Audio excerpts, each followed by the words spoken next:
Naik turun harga emas adalah sesuatu yang kita tak boleh kawal. Tapi apa yang kita boleh kawal, tuan-puan, ialah berapa gram emas yang kita nak asingkan pada bulan ini.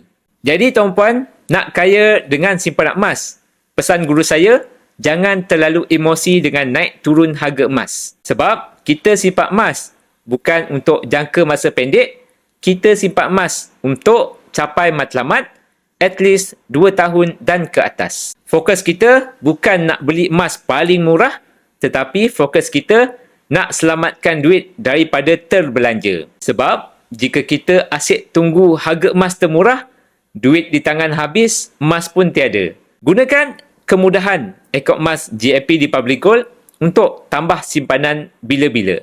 Tuan-puan yang masih belum ada akaun emas di Public Gold, boleh isi info di beg biru.